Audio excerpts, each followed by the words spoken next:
Picture this. You're shopping for new headphones, not on Amazon, not through Google, not even on a brand's website. You open ChatGPT.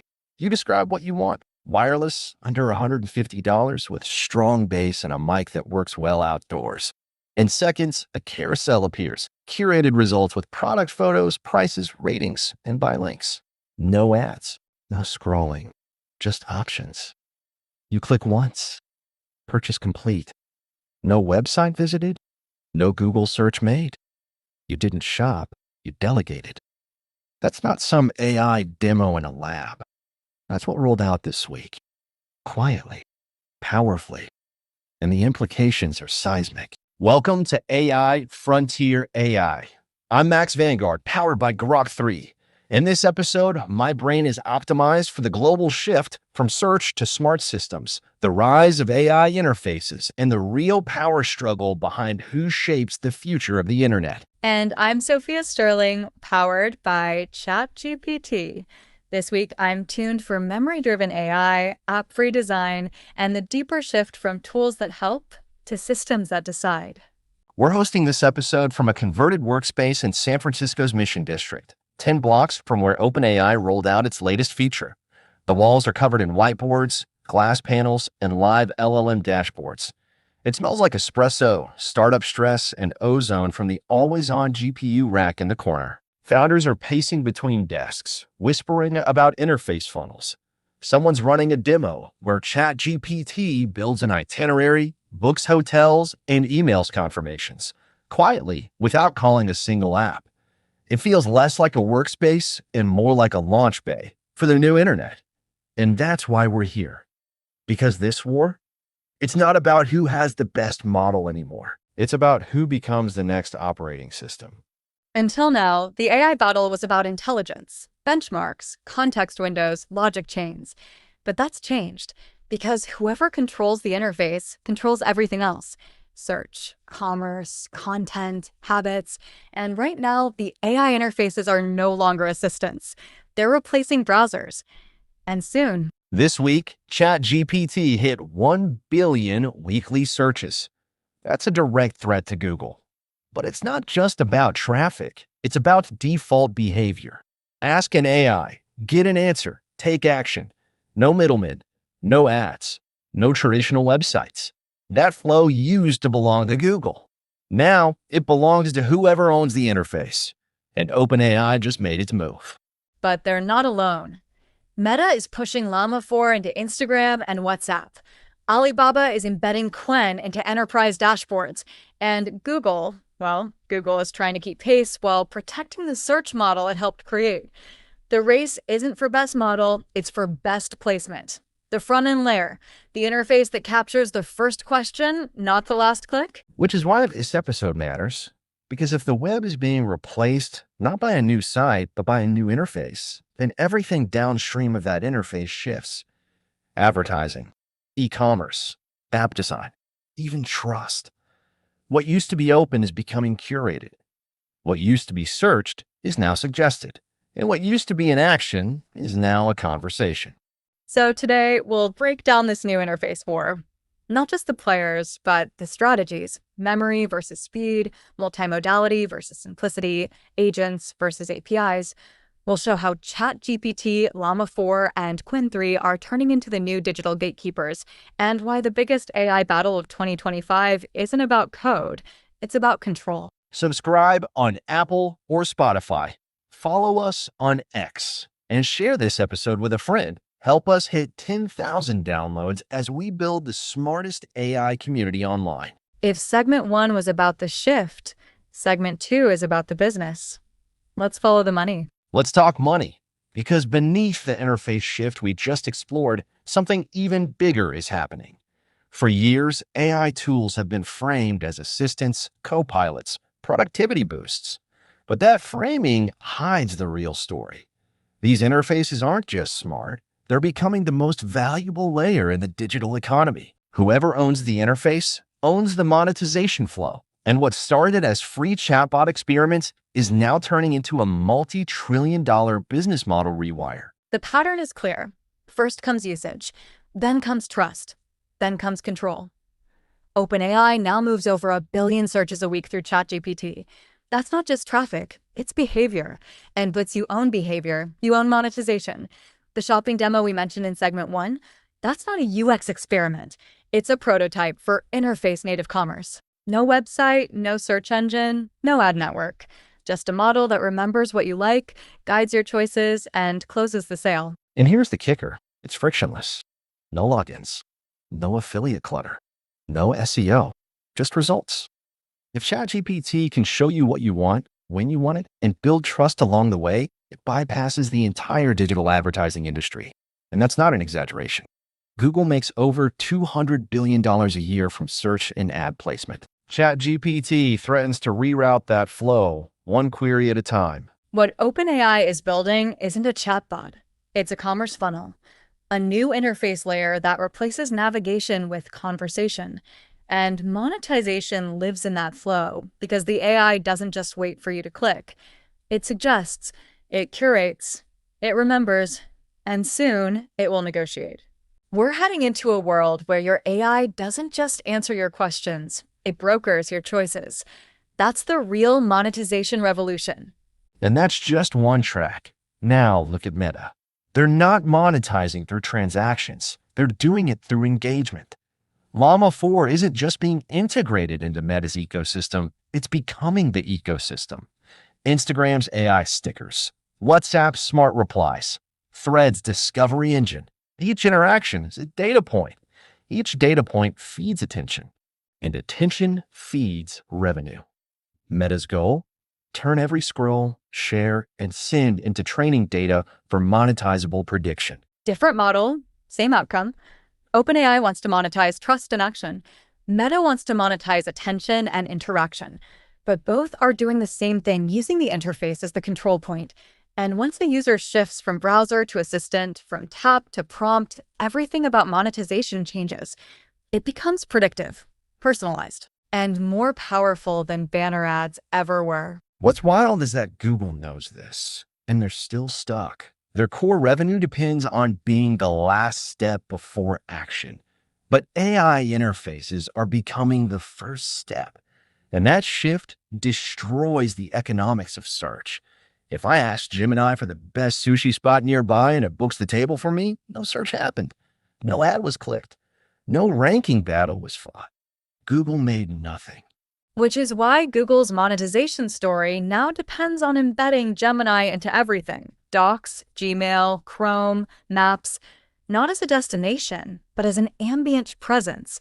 Their play isn't to compete with ChatGPT head-on. It's to be everywhere, always available, and always pushing usage back into the ad network. But it's a defensive strategy. Because they know that the longer users stay inside another interface, the less monetization Google can extract. Meanwhile, Alibaba is quietly building a completely different interface model with Qwen. They're not chasing Western-style user experiences. They're optimizing for enterprise control, B2B dashboards, agent layers that handle procurement, logistics, and internal queries. Their monetization doesn't come from ads or shopping. It comes from owning how businesses operate. Qwen isn't trying to become your assistant. It's trying to become your COO. That's the third monetization model. We've covered OpenAI's action-based funnel, Meta's attention-based economy, and now Alibaba's enterprise command stack. Each of these players is optimizing for a different outcome, but they're all using the interface to get there. And that's the shift. It's not about selling the AI. It's about owning the point of interaction. Because once you control that, everything else flows downstream. Let's be blunt. ChatGPT may have started as a free tool, but it's not staying that way. Whether it's OpenAI taking an affiliate cut from purchases, Meta monetizing model enhanced time on platform, or Google trying to force AI query back into ads, every interface is being monetized. The free window was a Trojan horse. The real business is just starting. And here's what comes next. Monetization layers built into memory. Your AI won't just remember your name. It'll remember your patterns, your preferences, your buying cycles. And when it offers you a deal, it won't be random. It'll be timed, strategic, optimized for conversion. That's not surveillance. It's monetization with a memory. And it's the future of how these interfaces will scale. So if segment 1 was about behavior and segment 2 is about business, segment 3 is about capability. Because to make this monetization work, the interfaces need to evolve. Static answers aren't enough. You need voice, vision, context, and agency. In other words, you need multimodality. It used to be enough for an AI to just reply with text. Type in a question, get back an answer. But that era is already ending. Fast. Because the new war isn't just about intelligence, it's about senses, sight, sound, context. The winners of this race don't just respond, they perceive, they collaborate, they act. And in that war, text-only models are already outdated. Multimodality isn't an upgrade, it's the new baseline. The ability to process images, generate visuals, understand voice, and bridge formats is now essential. Life isn't made of tokens, it's made of signals, data, emotion. If your interface can't see, hear, or interpret all in one flow, it's not just limited, it's broken. That's why OpenAI launched GPT Image 1 this week. It's the vision model powering ChatGPT's new shopping experience, generating product visuals, editing photos, and understanding screenshots. Over 700 million images were created in 7 days. That's not hype, that's demand. And it proves users want their AI to see what they see. Meta's right there too. Their Llama 4 stack includes Scout and Maverick, two multimodal systems released this week. Scout detects user sentiment and visual cues. Maverick builds personalized image flows in real time. And Meta's deploying both inside Instagram, Threads, and WhatsApp. That means their interface isn't just smart. It's ambient, constant, embedded into the feed. Don't overlook Alibaba's Qwen III. It doesn't chase flash, but it's built for structure. Qwen's multimodal core parses PDFs, reads UIs, audits dashboards. And when paired with China's massive enterprise data, it becomes a precision tool designed to run the systems that keep the economy moving. And this evolution changes everything. A multimodal AI doesn't just answer your question. It books your trip by scanning maps, checking weather, finding seats. It shops for you by analyzing your space, comparing styles, calculating fit. It teaches by translating charts, syncing voice feedback, even role-playing study sessions. This isn't search. It's full-spectrum assistance. And that's what makes it stick. Text-only interfaces are flat, but multimodal systems are dimensional. They switch formats mid-task, adapt to real-world input, and deliver output across senses. You don't need tabs, apps, or filters. Just describe what you want, and it figures out how to make it happen. That's not a tool. That's an interface you live inside. That's why Google's moving fast too. This week, they launched DolphinGemma, an open multimodal model that decodes dolphin vocalizations and runs on Pixel phones. It's part of a larger push to embed Gemini into Android, Chrome, and beyond, so your phone's AI doesn't just reply. It watches, listens, suggests. And strategically, this changes the whole platform game. A multimodal AI keeps you inside one flow, no switching between apps for formats. That's how power accumulates. Not by being the best model, but by being the one you never leave. One prompt, one context, one system. That's lock-in. And that lock-in fuels monetization. An interface that sees your space can recommend products. One that hears your voice can respond with tone. One that understands screenshots can summarize and sell. Multimodality isn't just better, it's profitable. And the platforms know it. We're still early. Most users haven't tried vision, voice, or context memory yet, but they will. And once they do, text-only models will feel broken. Multimodality isn't the future, it's the standard. Segment 3 shows you the capability. Segment 4 shows what happens when capability meets trust, when tools become teammates. Not long ago, AI was just a tool, something you use to answer a question, finish a sentence, maybe generate a few lines of code. But that line is fading fast because today's models don't just react, they remember, they take initiative, They adapt over time. And that means they're no longer just responding to your prompts. They're learning who you are, acting in your place, making decisions on your behalf.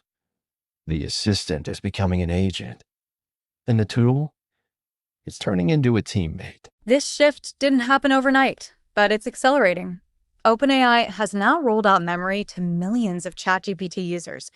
That means when you use the model, it doesn't just process input, it remembers context, your name, your preferences, your style, your goals, not just within a single session, but across time. And when memory combines with task execution, what we call agency, that's when the human-AI relationship fundamentally changes. Because now the model isn't just helping you, it's working with you. Think about what that really means. If your AI remembers your writing voice, your schedule, your favorite vendors, and your next launch, it can draft emails before you ask, propose meeting times without you checking, build task chains based on your last 3 weeks of activity. It's not just reactive, it's proactive. And the moment that proactivity is trusted, you stop thinking of it as a tool. You start thinking of it as a partner. And we're already seeing this in the interface design. OpenAI's assistant memory is framed as helpful context, but the effect is much larger. Tasks that once required 5 prompts now take 1. Some need none. Models remember your workflows, your writing style, your tone. It's subtle, but powerful. And when paired with agents, systems that can take multi-step action across apps, it becomes infrastructure. You don't just delegate tasks, you outsource thinking. Let's talk agents. Right now, the top LLMs, GPT-4o, Claude 3 Opus, Qwen 3.5, can all be wrapped in agentic frameworks. LangChain, AutoGen, Crew AI, and others let you build agents that reason, plan, and execute across steps. You tell it a goal, it figures out the how. And with memory, it refines itself over time. We're not far from agents that write code, test it, debug it, deploy it, and explain the results back to you. No task manager, no developer, just the agent. These agents don't have to be fully autonomous to be powerful. Even semi-agentic models, ones that nudge, suggest, or prep, are changing how users behave. Once an interface suggests your next task, you're no longer in command. You're collaborating. And that's a shift in power. Because when the interface becomes intelligent enough to shape your workflow, it's no longer a mirror. It's a guide. And this is why interface memory is so important. Without it, every session resets. You lose context. You repeat instructions. But with memory, the interface becomes continuous. It evolves, learns, optimizes. And that's what creates trust. You start relying on it, offloading to it, sharing more, which in turn gives it more power. This isn't just a UX upgrade. It's a psychological contract, and users are already signing it, whether they know it or not. But with that trust comes risk, because memory isn't just helpful, it's intimate. It tracks preferences, stores behavior patterns, and makes assumptions. And when those assumptions drive actions like auto-scheduling, email replies, or even purchase decisions, mistakes carry consequences. Who's responsible when an agent books the wrong flight, or fortups its role, or auto-generates a message that creates a problem? We're entering an era of blurred accountability. That's why companies are being so careful with the rollout. OpenAI lets you turn memory off. Claude 3 lets you clear sessions. Qwen 3's enterprise variants log every interaction. But let's be honest, once users experience a good memory loop, they rarely want to go back. The gain in speed, relevance, and intelligence is just too high. Memory is sticky, and once it's trusted, it becomes default. And this isn't just about memory or agency in isolation. It's about how they work together. Memory builds trust. Agency builds capability. Together, they create continuity. That's what turns an assistant into a teammate, a system that remembers your goals, takes action, and adapts in real time. We're talking about interfaces that don't just assist you. They evolve with you. So where does this lead?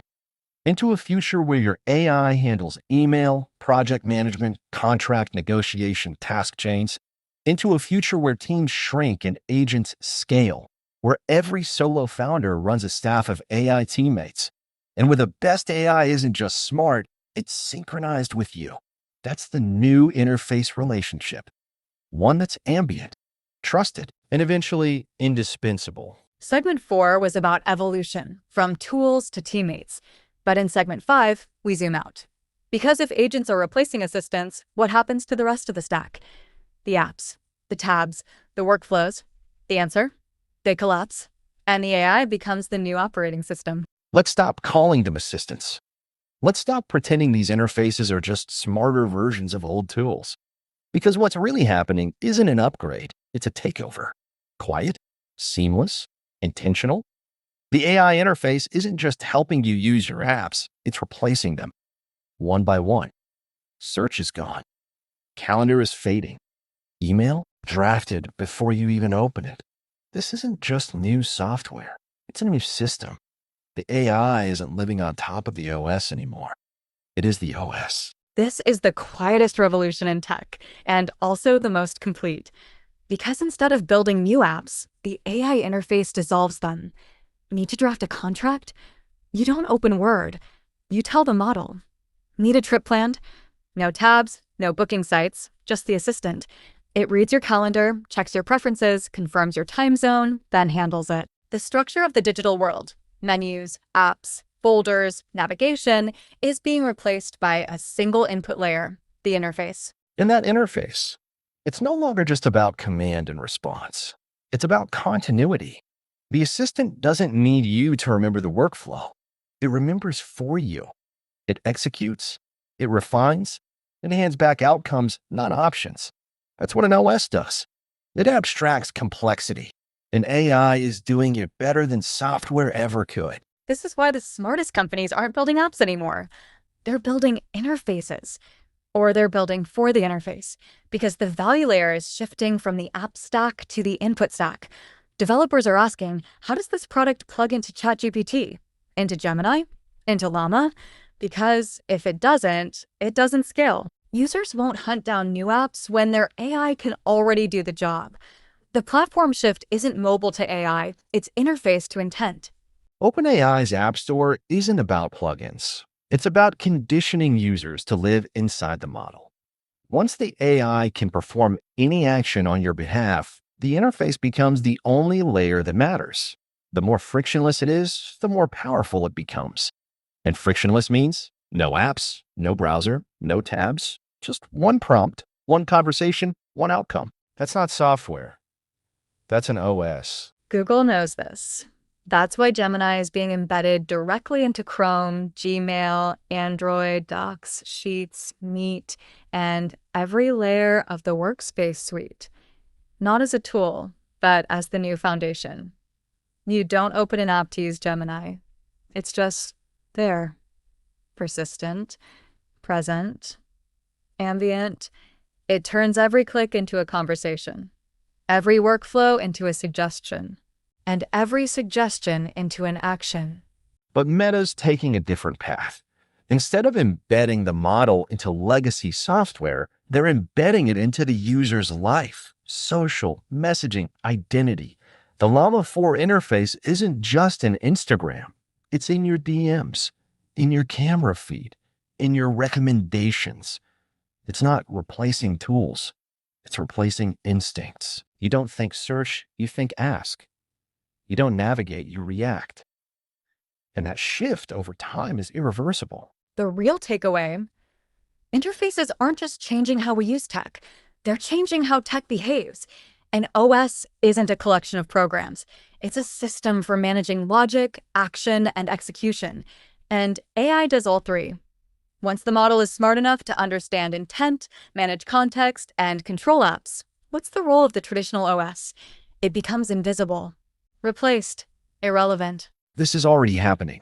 OpenAI can schedule your meetings, write your emails, summarize your docs, shop for you, book your travel, and handle follow-up, all without touching Outlook, Google Calendar, Expedia, or Slack.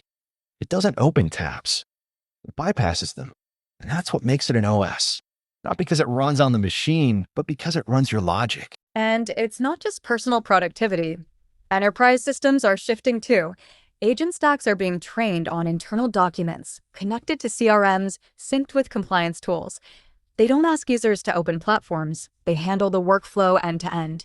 For many companies, the AI interface has already become the default portal to work.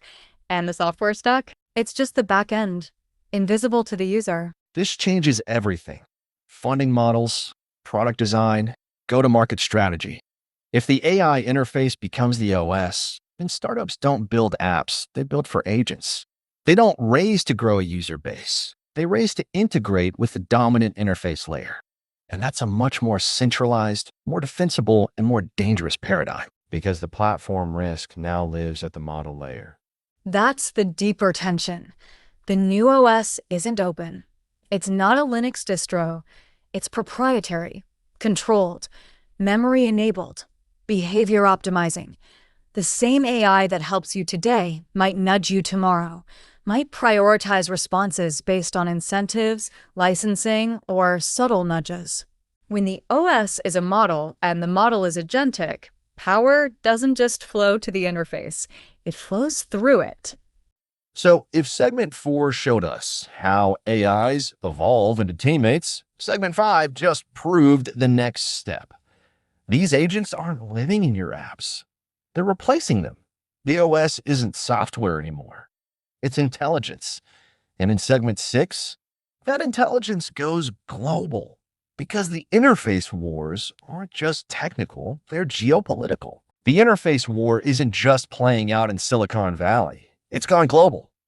From Beijing to Berlin, from Sao Paulo to Singapore, governments, companies, and sovereign funds are racing to control the next digital layer. Not the model, not the chip, the interface. The layer that sits between human intent and machine action. And the stakes? The cultural, political, economic. Whoever controls that layer shapes what gets built and who benefits. Because interfaces aren't neutral. They reflect the values, incentives, and structures of the ecosystems they're born in. In the US, OpenAI and Meta are fighting for consumer trust at global scale. In China, Alibaba's Qwen 3 is being embedded across state-backed enterprise systems. In the EU, it's not the model that leads, it's the regulator. And everywhere else, the game is wide open. Let's start with OpenAI. ChatGPT's new shopping features rolled out just days ago aren't just about UX. They're about locking in the interface layer. With 1 billion weekly searches, plugins, memory, and GPT Image 1, OpenAI's play is to become the global front door to the internet. But there's friction. Europe's regulators are circling, and other markets are watching. The EU's AI Act marks a turning point. It classifies AI interfaces as high-risk systems, requiring transparency, explainability, auditability. Memory, agents, personalization, all of it triggers scrutiny. And OpenAI's model, which relies on behavior modeling to build trust and monetization, may not clear the bar. Meanwhile, Meta is going wide. This week, they rolled out the Llama 4 app, embedding Scout and Maverick into Instagram, WhatsApp, and Threads. Not as standalone tools, but as native features. The interface just shows up inside your feed, your messages, your camera. This is distribution without friction, and it scales across 4 billion users. Meta's localization play is unmatched. Their models are trained on dozens of languages and cultural contexts, giving them an edge in Latin America, Southeast Asia, Africa, regions where mobile-first habits dominate and legacy app UX falls short. Their interface is global by default and tuned for instinct, not structure. In China, the strategy is even more centralized. Alibaba's Qwen 3, launched this week, isn't chasing consumers. It's powering enterprise dashboards, finance, procurement, logistics, tuned for Chinese workflows, accounting standards, and regulations. It's not your assistant. It's your operating layer. And it has government backing. Qwen 3 is part of China's broader push for sovereign AI, data localization, model control, interface ownership. In this ecosystem, the AI doesn't just serve users. It shapes policy implementation, system optimization, national productivity. The interface is no longer just a tech layer, it's a governance mechanism. Google's playing catch-up with Gemini, but they made a strategic move this week with DolphinGemma, an open multimodal model tuned for niche use cases like environmental data and mobile inference. It's small, deployable, and fits inside Pixel phones. That's not dominance, but it's placement, and that matters in the interface game. Globally, we're seeing fragmentation. Latin America mixes Llama-based bots on WhatsApp, Gemini experiments on Android, and open-source agents on Telegram. India is training Hindi and Tamil models while deploying Mistral-based flows. Africa is skipping banks and going straight to agent-led finance through messaging apps. And the Middle East? They're building sovereign stacks from scratch. So here's the real map. OpenAI leads in North America. Meta owns global social. Qwen 3 runs China's enterprise OS. Google's carving niche zones with Gemini and DolphinGemma. And in every other region, local champions are rising faster than most realize. This isn't a one-winner game. It's a distributed land grab for the new interface layer. And underneath it all, the same truth holds. The interface is power. It's the entry point to behavior, trust, and monetization. It defines what users see, what choices they get, and which systems operate behind the scenes. That layer isn't neutral, and it's being claimed, country by country, company by company. Segment 6 mapped the battlefield. Segment 7 is about strategy. How do you profit from this fragmentation? How do you find the edge in a world built on interfaces? Let's talk money. So far, we've mapped the war, the players, the platforms, the power shifts. But now it's time to get practical. Because interface wars don't just create disruption, they create leverage. And if you know where to look, they create asymmetric opportunities. This isn't just a tech transformation. It's a new value layer. And that means there are ways to profit, whether you're building, investing, or positioning for what comes next. Let's start with the core principle. Don't bet on the smartest model. Bet on the stickiest interface. Intelligence changes. Interfaces persist. If you'd invested in the best algorithm in 2010, you wouldn't have picked Facebook, you'd have picked Google+. But Facebook owned attention, owned interaction, and that's what won. The same thing applies here. It's not about which model scores highest.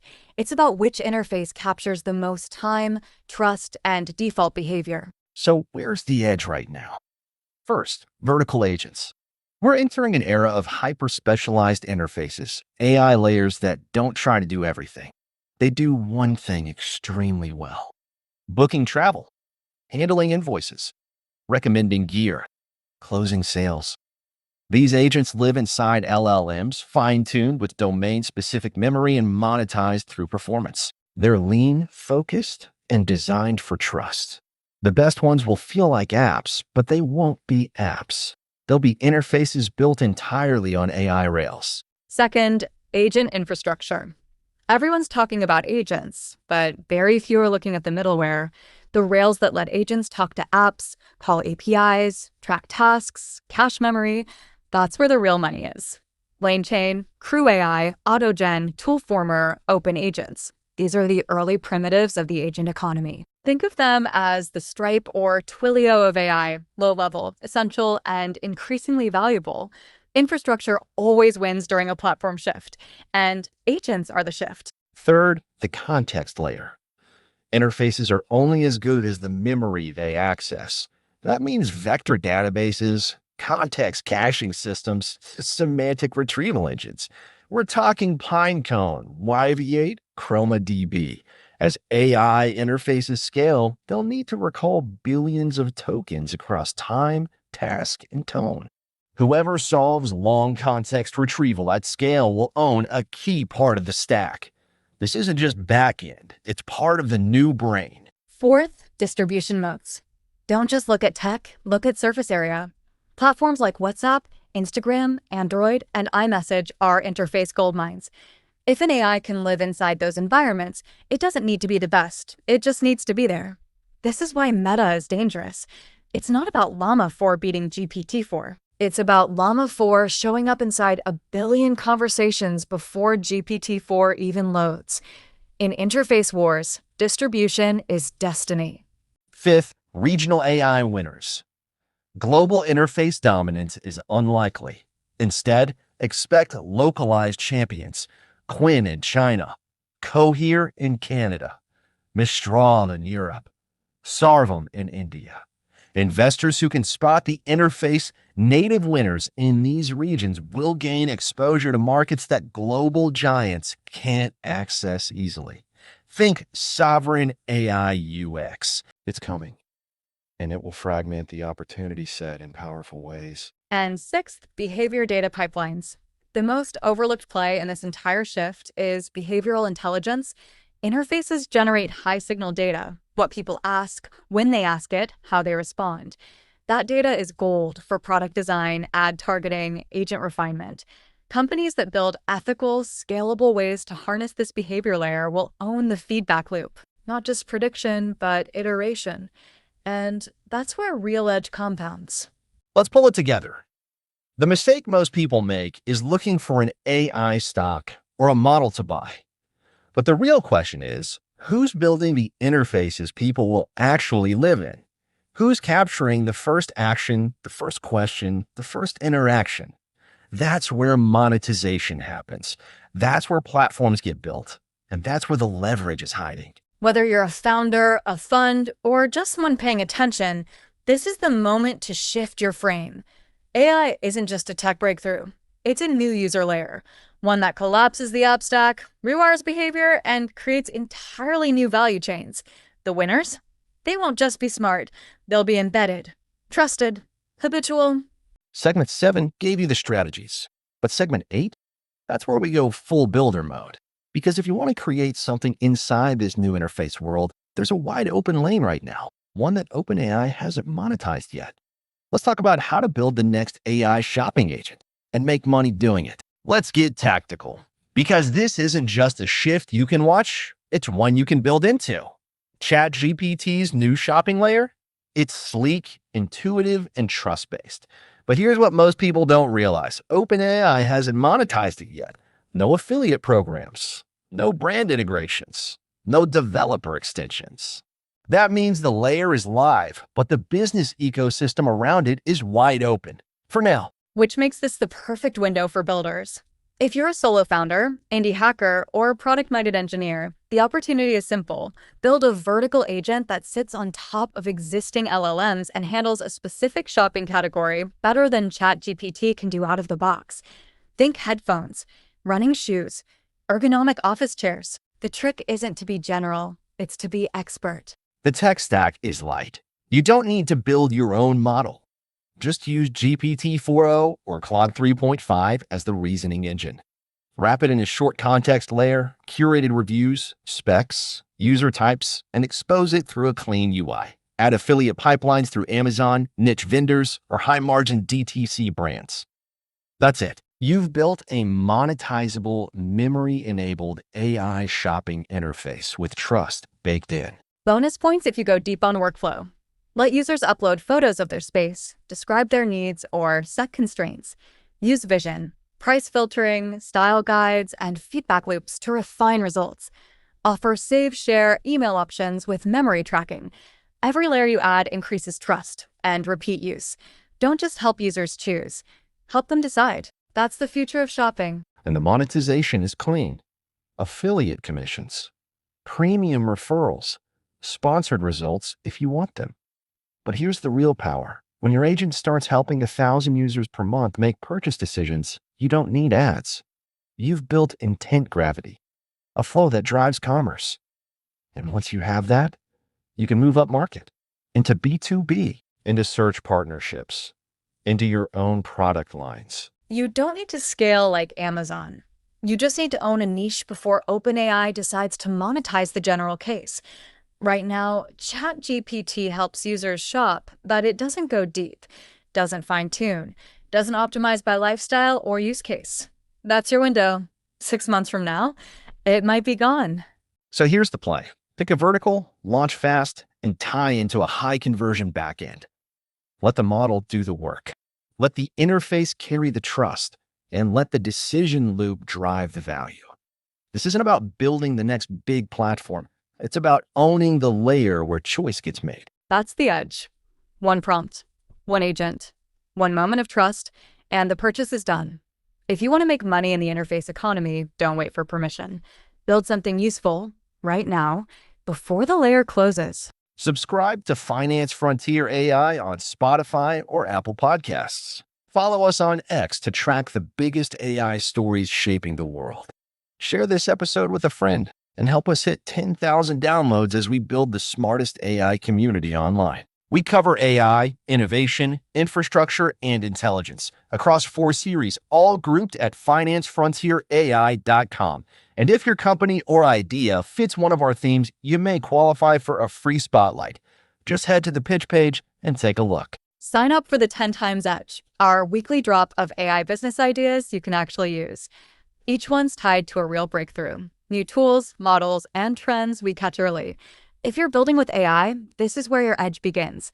Only at financefrontierai.com. This podcast is for educational purposes only, not financial advice, legal advice, or model development guidance. Always verify before you build, deploy, or invest. The AI landscape is changing fast. Benchmarks evolve, regulations shift, and what's true today may not hold tomorrow. Use every insight here as a lens, not a conclusion. Today's music, including our intro and outro track, Night Runner by Audionautics, is licensed under the YouTube Audio Library license. Additional tracks are licensed under Creative Commons, and full details can be found in the episode description. Copyright 2025 Finance Frontier AI. All rights reserved. Reproduction, distribution, or transmission of this episode's content without written permission is strictly prohibited. Thanks for listening, and we'll see you next time.